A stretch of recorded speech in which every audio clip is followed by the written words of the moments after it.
Hello everyone. So today we're moving round the mandala of the five Buddhas and we're going north where we find the deep green Buddha Amoghasiddhi. And Amoghasiddhi transforms the defilement, the poison, the negative emotion of jealousy or envy. And his wisdom is the all-accomplishing wisdom.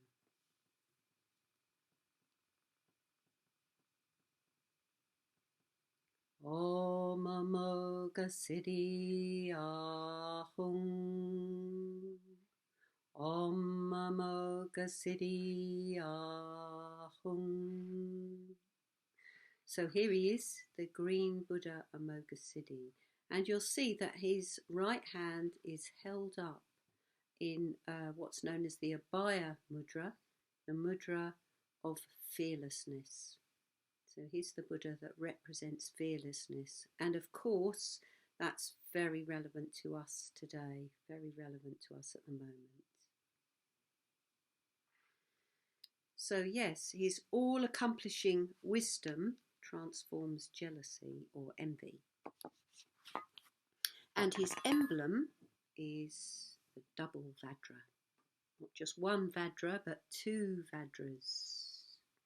Two Vajras.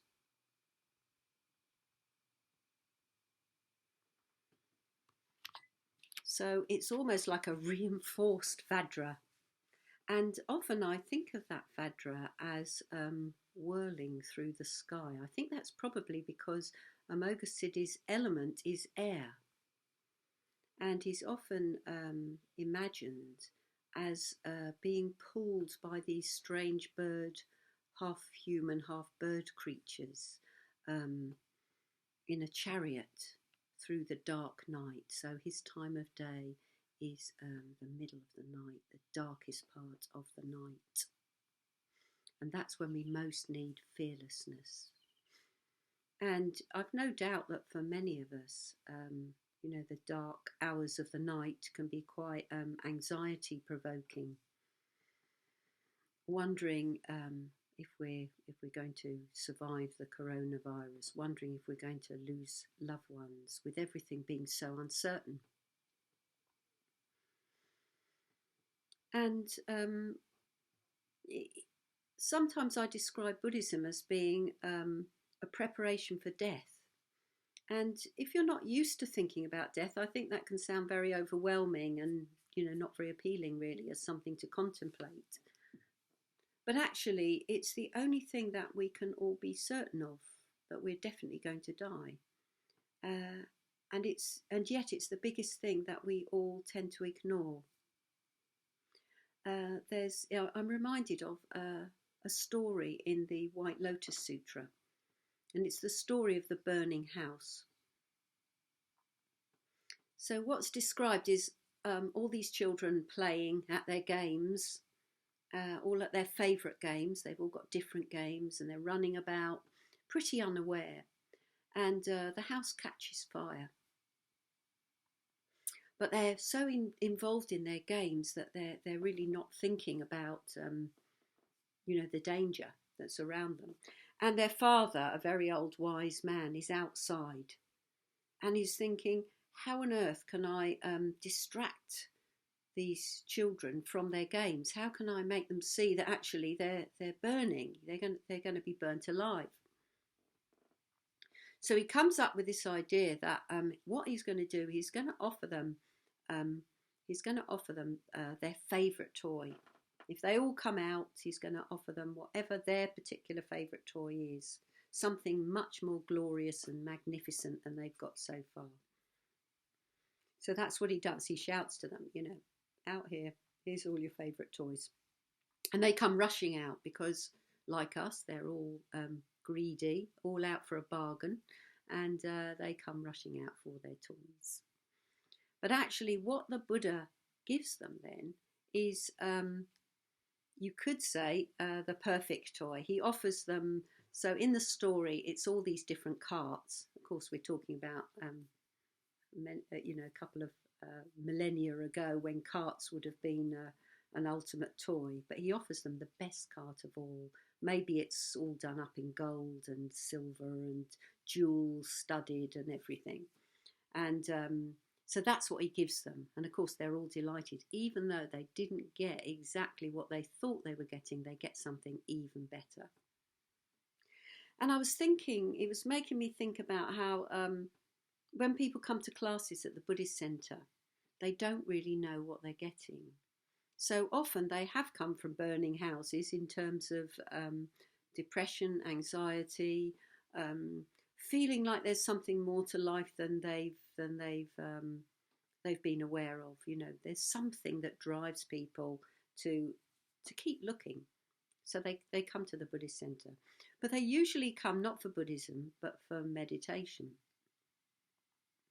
And we can see why, because meditation is well known about, particularly mindfulness. So, you know, they're not interested in Buddhism, they just want mindfulness. But of course, there's a context to meditation. And the context of meditation, in a way, it could be any religion. Could be any religion. But what we have on offer is Buddhism.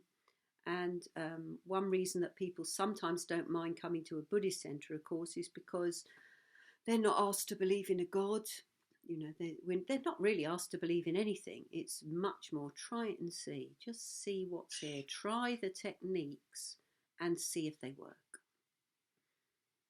So they try a bit of meditation, and very gradually, of course, we give a context of Buddhism. You know, why did the Buddha tell us to meditate? Why did he recommend that? Why did he recommend the precepts and so on? And so very gradually, people find that maybe they get what they're really looking for, you know, something that can make a difference.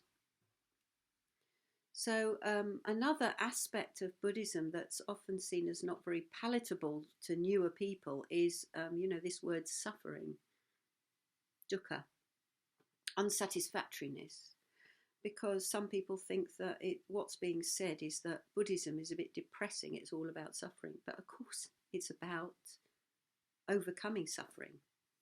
It's about the fact that we cause ourselves suffering. We cause ourselves and others suffering. And we cause ourselves suffering ultimately by denying the truth of reality. So just coming back for a minute to... yes, the ultimate reality, the only thing that we can be absolutely sure of in our life after we're born is that we are going to die. And I don't think there's ever been a time in our lifetime when that's been more coming to the fore than now. You know, we've got to see that actually life is very fragile. So Amoghasiddhi, he helps us turn towards that fearlessness. It doesn't mean it goes away. You know, it doesn't mean we've got to be brave and not be in touch with our feelings about it. We've got to be in touch with our feelings about it. But actually, it's only by facing reality, facing our fears, facing our deepest fears, that we can come to terms with them, that we can learn how to be, through Buddhist practice, more equanimous in the face of our own and others' mortality.